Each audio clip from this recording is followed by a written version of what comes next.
Hello. This is a completely random video, and I've decided to do it because I just feel really strong and really fit after my morning run this morning. And I say that after a short period of time this week, by which I haven't been feeling as good, but I've still managed to keep up with this high level. High level for me, but also even if I compare against others, definitely fitter than most people around me, even when I'm doing these athletic pursuits. And so that makes me curious about how far I can push myself, how far I can push this. Especially, I think, being in a ketotic state, particularly with running and longer distance running. I feel like it really suits that type of activity in that you have this more efficient fuel source where most other people I'm running with or against, if I'm doing races, of which I've done quite a few now in a short space of time. Um, I noticed that while they're fueled primarily by carbohydrates, and I'm doing these runs fasted and already in a general ketotic state when even not I'm not fasted. And so I'm fat adapted, and I do know that, or I believe, I should probably say, I actually believe that this kind of distance running is maybe not the healthiest thing to do. Um, However, if you are in ketosis, it's protective, and so I feel as though it's not as bad as it could be. um, and if you think about your training and your workload in general, it can actually support health. It can be good. So I'm very mindful of this, not having too much of a workload. And I think that idea will be tested further when I start doing half marathons and marathons, of which I don't want to do too many because I don't think they're particularly healthy. But the challenge is the mental challenge, and that's overcoming. It's enduring, isn't it? It's endurance. So you're enduring. And I like the whole metaphor of the fact that I've had this cancer diagnosis and it's all about enduring. And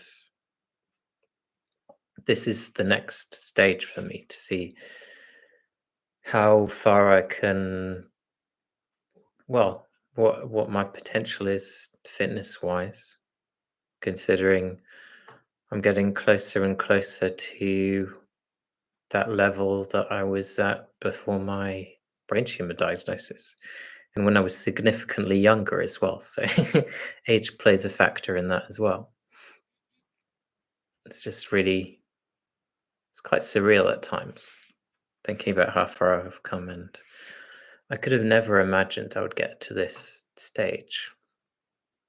I'm doing a lot of races, as I say, some competitions, and yeah, I know other people who do this, but not with the same kind of history that I have. I don't think I'm particularly special or unique, but I have an appreciation of the physiological demands of these activities. And in the context of my situation, neurologically and yeah, mainly neurologically, but I'm sure it has some spillover on how I recover and how I train. And it took me 10 years to be able to run. So, it's not something that's trivial. And so, the level that I'm at now, I could never have imagined. Didn't think it would be possible to get to that. So, I want to see how far I can push it. And this morning's run taught me a lot because I was able to go quite fast um, with a moderate kind of effort. So it made me think, oh, that's really interesting because when I did that before with that kind of effort, um, it wasn't as powerful and fast. And I just felt really, really strong and really fit. And I'm able to be more consistent. I do know my environment has played a huge factor in that. Meaning, when I was trying to do the same thing in London, couldn't do it because I had all those assaults on my system, on my central nervous system. And my body couldn't cope with it. So that's not a limitation that's inherent from my situation. That's my environment impacting on my condition directly. And so once I've taken myself out of that environment, I've been able to achieve more. And so when I'm doing these runs that I'm doing, they're all more local. But if I were to do it in an area that's a lot more polluted and busy and crazy, I think I would find it more difficult. And so, yeah, it's something to think about. The other thing that's been on my mind, which has impacted me in terms of my physical endeavors, has been this next step in my cancer journey, whereby I'm using these liquid biopsy tests to identify metabolic treatments that I can use to never have a recurrence ever again. I haven't had a recurrence in nearly 12 years now. And I'd like to keep it that way. So I'm thinking outside the box and doing things that haven't been done before. And when I've been consulting with the company that produces the liquid biopsy test, the whole conversation has been, how do we actually, firstly, that it's really exciting, but then secondly, how do we actually implement this from in my situation? Because as far as I'm aware, and as far as the people I've spoken to are aware, this hasn't been done before. And so that's exciting, but also it's a bit, I wanted to say murky, but it's a bit hazy. It's a bit hazy as to how you approach this situation. Because let's say if there's subclinical disease that they can see visually on the scan, the approach is likely to be that you would have some kind of chemotherapy that you would identify as being suitable for that for what you for the ctDNA that you would get from the liquid biopsy test. And you'd use that chemotherapy in a way that wouldn't be used if it weren't subclinical disease. It would be uh, fractionated, or it would just be a lower dose. But yeah, I don't want to have any toxic therapies, and it just sounds like a crazy thing to even think about when you have subclinical disease and when it's not even detectable on MRI scans. It's like, yeah, that sounds kind of crazy. And then the other thing we were working out, this is with it's a test called Cancer Track, where you'd have multiple tests over a period of time to see what your intervention is doing as a treatment. And so what I would do is I've been exploring these different inhibitors of enzymes involved that have been identified from from my initial histopathology, and then comparing that to what we have now from the liquid biopsy.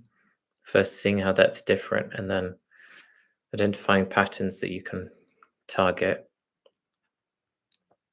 and then combining that with the things I'm already doing, which target multiple signaling pathways through these metabolic treatments, ketogenic metabolic therapies. And that includes things I've already had. So things like ketone esters,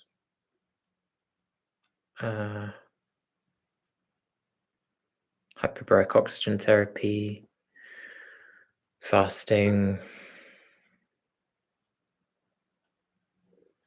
all these things. I'm trying to think if there are other things. Obviously, there's stuff like me taking Boswellia serrata, which I still do on occasion. Have it at quite high doses. Now I tend to take it just when I get a kind of, not a brain fog, but a malaise, let's say. And I find it very helpful for that because I don't like taking things all the time. So that's why I don't take it all the time.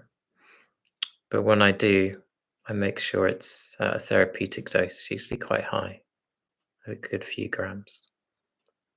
I always try and go over a gram because I just feel like that's best for going across the blood-brain barrier. And then I've used these models to see how effective these agents are at crossing the blood-brain barrier. You get kind of mixed results from that. It's not a perfect system, but even if you don't look at the blood-brain barrier penetrance, yes or no kind of reading, if you look at the other scores that they've come up with, you can kind of work out what's likely to be effective. And then you look at if you're able to do it, you can look at your own,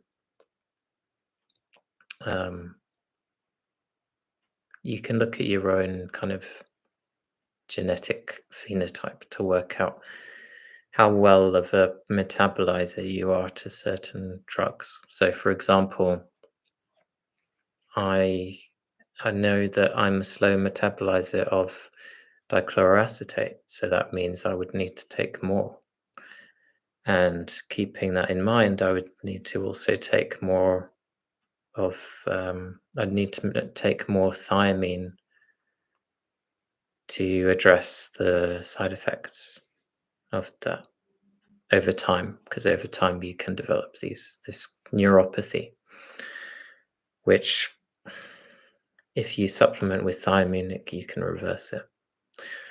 Also, just lowering the dose or coming off it for a short period of time does the same thing. It reverses it. And there are other drugs, for example, the one I the one I state often because I just have great was not great promise, but great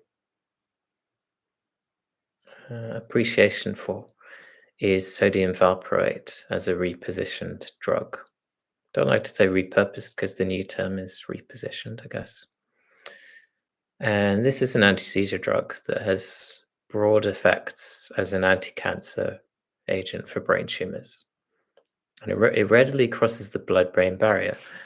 But it's important to note that there are two different types. So you have, if we're talking about the brand name, because most people know it as Epilim, the brand name. If you have Epilim Chrono, which is a long release drug, controlled release, it's over time. That will, in my view, not be as therapeutic for its anti-cancer effects as if you were to have the one that isn't a time release, because you get more rapid uptake of the drug in the brain. And if you want to target those cancer cells, it seems like it would make more sense to have more like improved absorption of the drug through that method. And so that's what I did when I was diagnosed with my brain tumor.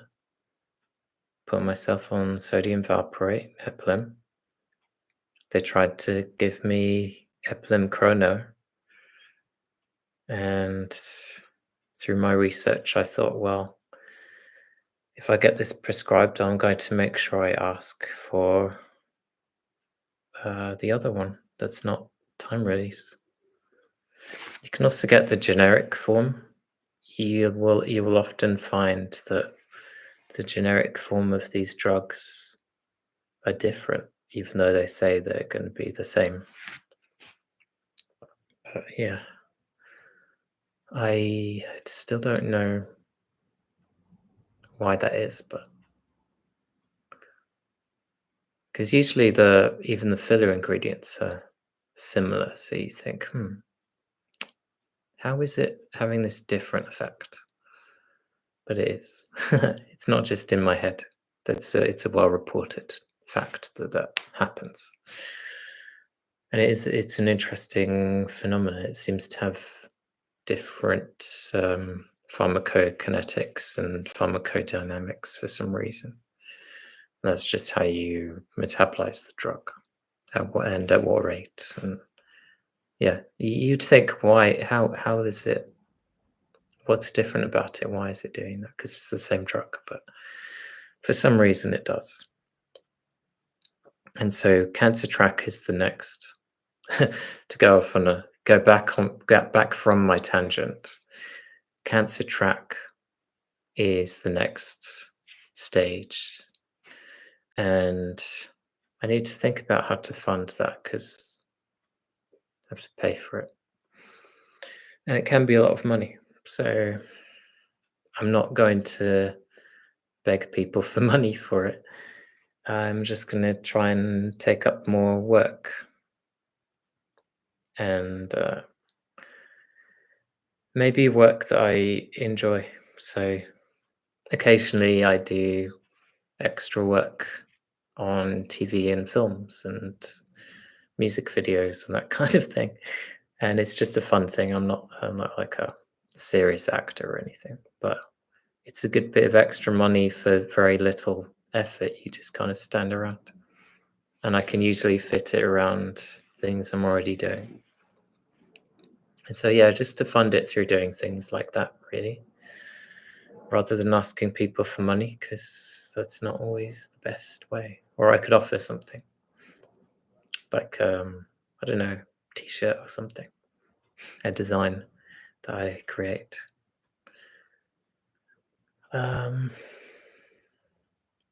Yeah, so Cancer Track's the next text, and then there's another one that I can't remember. I can never remember the name of it, but 3 of these tests. First one I've had already.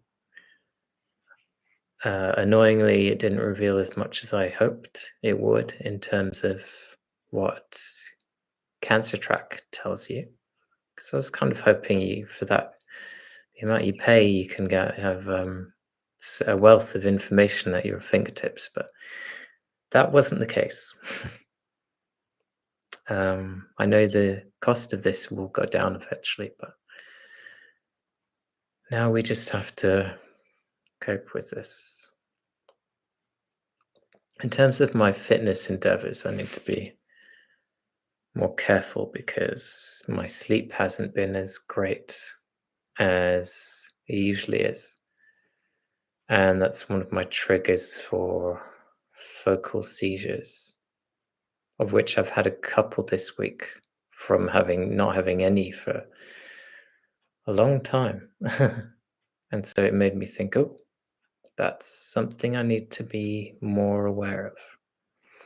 You can see in and around my eyes, it looks kind of tired at the moment. When I've had proper sleep, I don't get that. So I need to be aware of these physical signs. And I need to get back into a good sleep habit. Have my life be more routine again. And I need to listen to my morning brain more than the evening brain.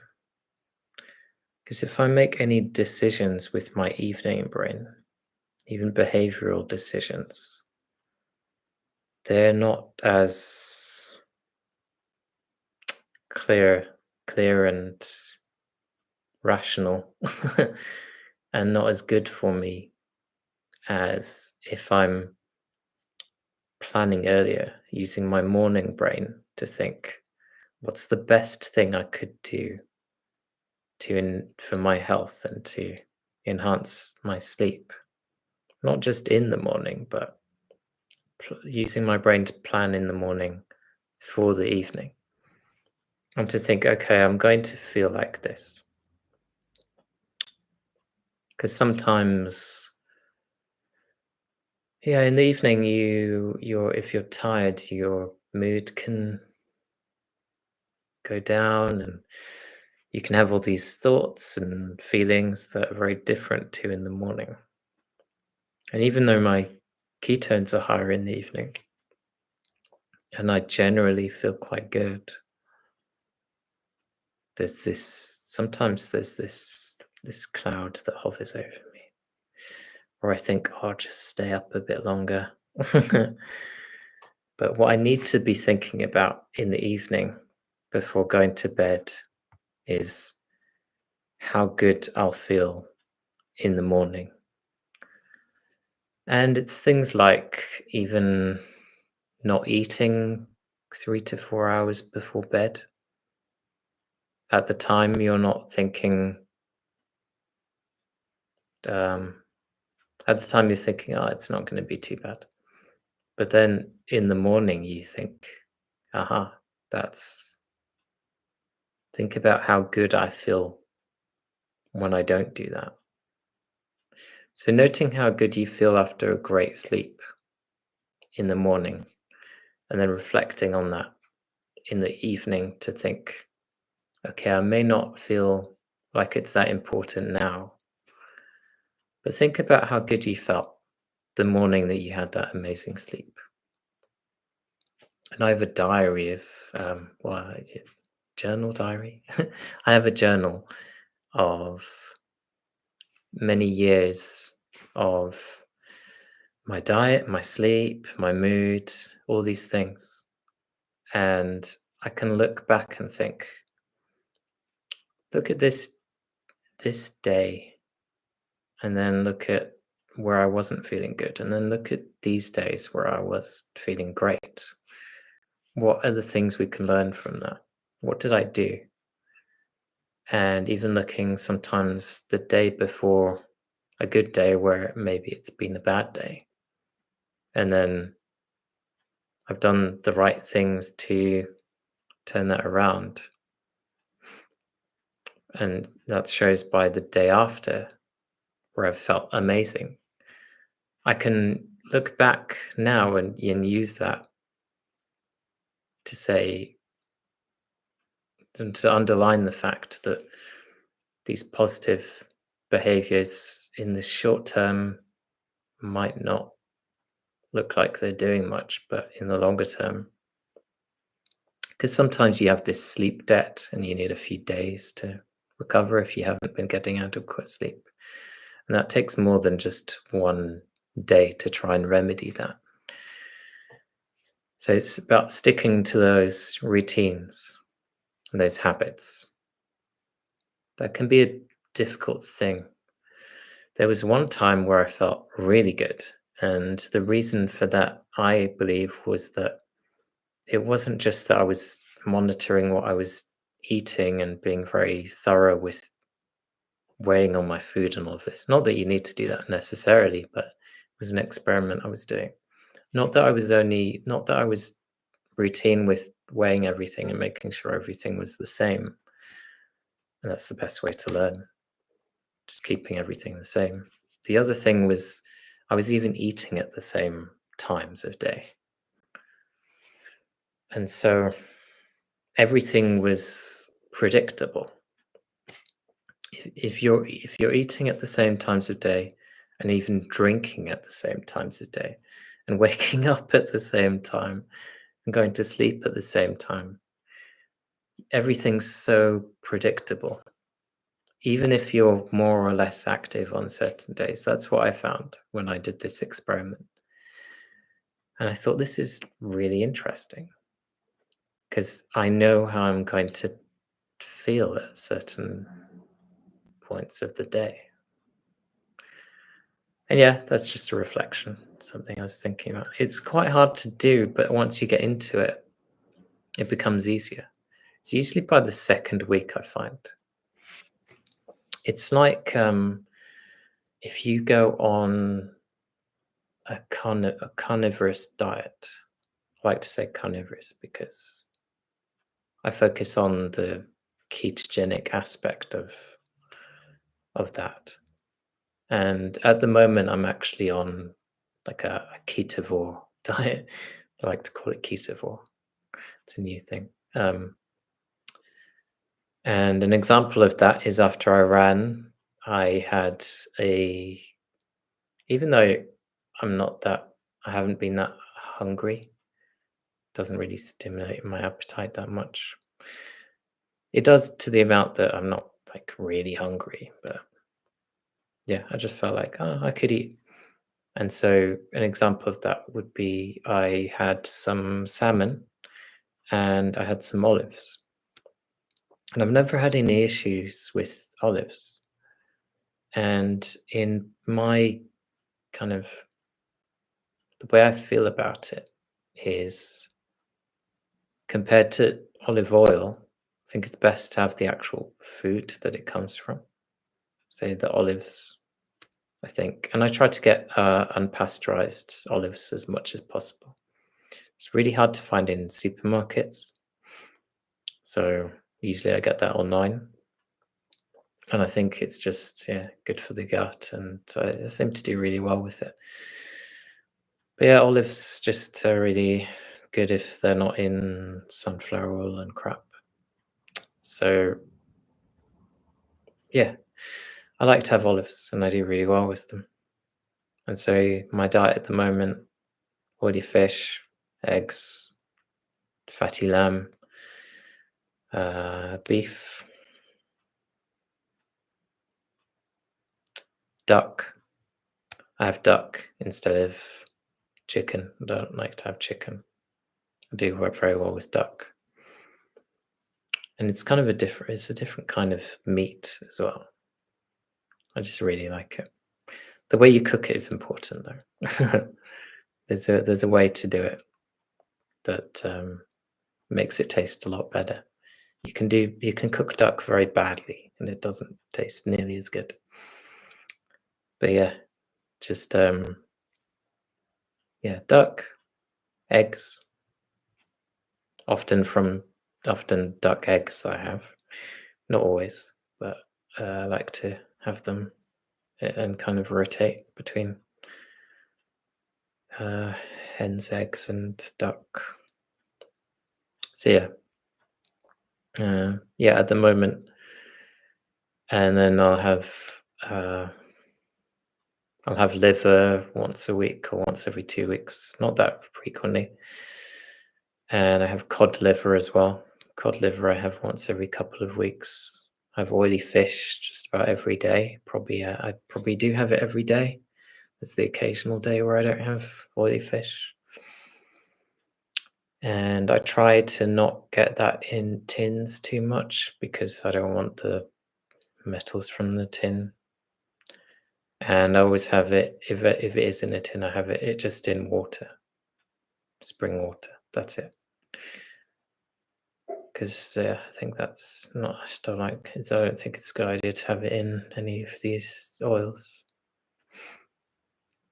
So yeah, if I have fish, I try to get it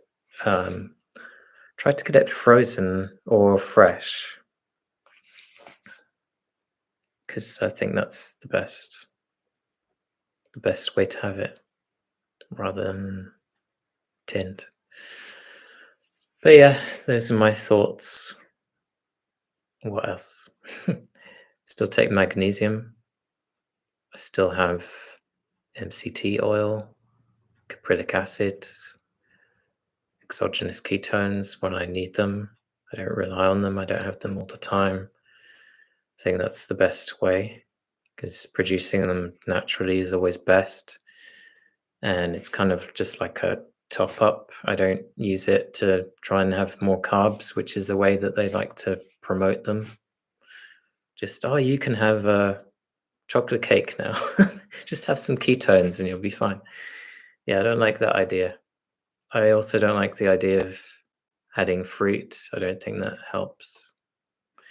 Just inherently, and people have been mentioning the Randall cycle, which makes sense. You don't want to have fat and carbs together.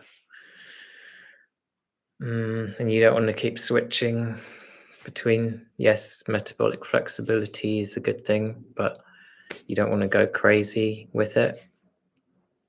It can be just like a more gradual change. And I am aware that when I'm doing this kind of exercise, particularly the more glycolytic exercise, for a period of time, I'll go out of ketosis. And so my breathing is very important with that, to just make sure make sure my central nervous system is still very calm and depressed in a way, not overly stimulated. And that works really well. Just thinking about my breathing. And yeah, so I'm in a good way. That's all I wanted to say. I'm rambling a bit now. But if there's anything else you'd like me to talk about in these kind of random videos that I don't plan, yeah, I'd be happy to address some of those queries. Things are all good at the moment, and I have a few announcements that I will make soon regarding my research and all of that stuff, PhD, and lots that's happening. I still have to wait, but I'm fine with that now. I know that it's going to take time, but we're moving forward, and that's all that matters. It's been horrendous weather today, so running in the rain was fun. I have to be careful with that, with my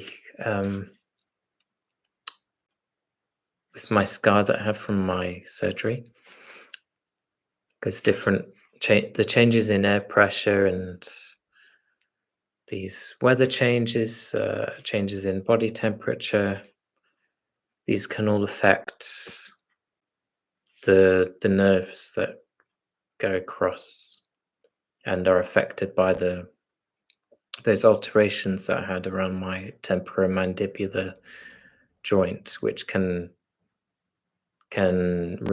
which has resulted in this kind of dysfunction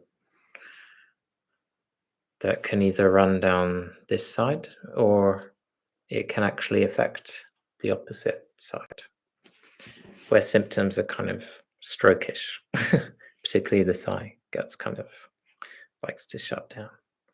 And I can get this nervous activity that's unwelcome. But if I control that, one of the ways I control it is I wear a lot of headbands. People think it's just a stylish thing, a style thing, fashion statement. But actually, that having that area compressed slightly, not crazy, having it compressed when I'm running and doing these activities actually stems that kind of that dysregulation of the firing of that neuropathy that I experience. Trying to sound clever, it's not clever. Anyway, that's one way that I manage it. Also, my diet has a huge impact on that. I'm sure anyone with trigeminal neuralgia, if they change their diet, if they're on a personalized ketogenic diet with lots of oily fish and having the cod liver that I have, I'm sure that would help because it helps me massively. And there are some steroid creams you can take, but I wouldn't recommend those. That's something that I was recommended, but I don't like the idea of that. I don't think it's a good idea. It just numbs the area. But yeah, a lot of these brain tumor symptoms that people say they have are often from either damage from the surgery or the surgery from meaning the outside covering of the brain, the dura, the meninges, those areas, particularly if it's a certain location. Sometimes you can have these tumors that have been resected from an area of the brain where it's not as delicate, let's say. It's not in an area that's surrounding these. So for example, with mine, it's literally at that area where you have this separation of the joint. So sounds funny, joint in your head. It's not, but yeah, just where it affects my how I open and close my mouth and move, like you know what that looks like. But so it can radiate and affect that whole side. And so attenuating that with these measures like the compression, being mindful of my diet, even the way that I sleep. Because if you think about it, the position that you sleep, even how you have your head tilted or directed and where that pressure is, and thinking about your spine, because it goes up, that can go up from your spine and have an effect neurologically if you have any kind of predisposition that's in this case created by having someone rummage around in your brain, then you can remedy that through these simple measures where you'd think that's not linked at all, but actually even things like the way you walk and how you carry your head, if you're down looking at your phone all the time, then you're going to have this, you can have this tension that radiates from your neck up to your cranium.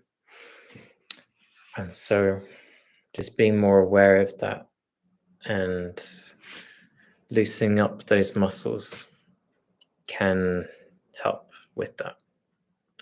I notice it a lot when if I'm training with weights and I'm training my shoulders and I'm training my trapezius muscles, I can actually trigger that kind of discomfort, that neurological discomfort. But if I'm very careful with my form and my neck position and not straining too much but still pushing myself, it can actually improve that, because strengthening the muscle in a very mindful way and not straining too much, and having my neck in a more neutral alignment, rather than if we're too much that way, which you can get if you're constantly looking down. If you try and have more activities where you're up, or even if you look at your phone, if it is a phone, looking at your phone like that rather than down there, it might look a bit weird, but it makes a difference. And thinking about how you have screens, and just generally, if you're walking, try and look straight ahead or up. All these things we don't normally think about. But the sleep is a huge one. I've noticed being more mindful of how I sleep has been a huge benefit. I usually try and sleep just with my head straight forward. I don't tend to go left or right. I don't know if that's good or not, actually. So don't quote me on that, just in general, for general health. But for my head, it seems to benefit me. This is not medical advice. But yeah, all these little things you learn over the years, since my diagnosis almost 12 years ago. Strange to think about.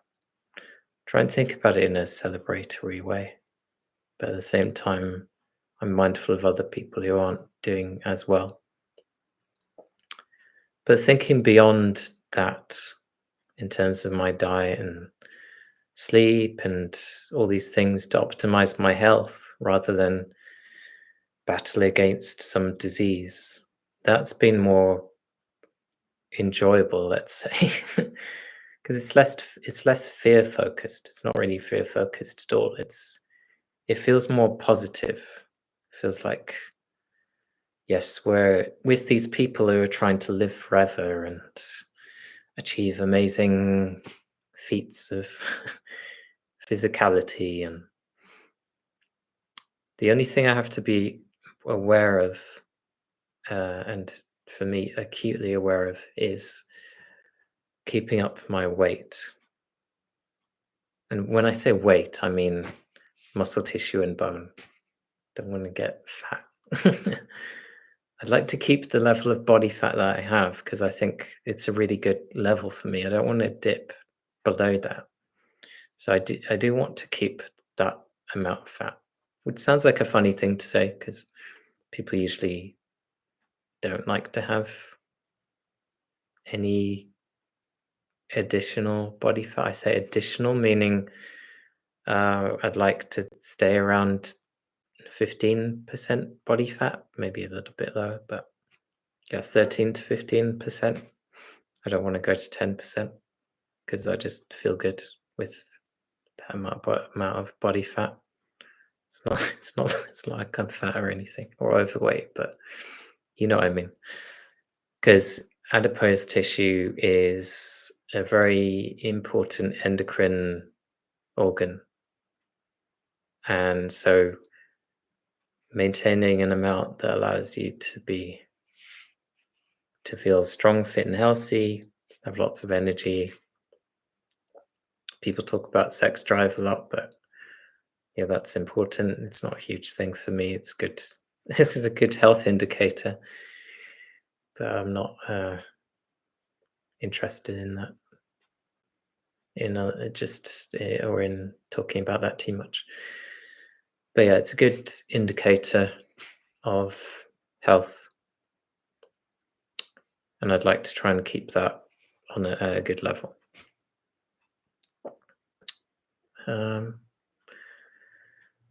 so yeah, I'm very mindful of keeping these routines, and I'm going to try and improve on some of my running times and my weights in the gym. I know it's giving your body two different signals, so I'm not going to try and have too lofty of an aim in my gym workouts. It's more the running because I just enjoy it more. Maybe at some point I'll focus more on the gym and have more of an effort there. But yeah, that's me, and I need to just think about what changes I can make to my diet to optimize that. Because at the moment it's pretty good. I just need to stay consistent with the timings of my meals because I've been eating at different times and that hasn't been serving me as well as when I was sticking to a tight schedule of when I was eating, not just what I was eating. And I think that's important, what the times you eat.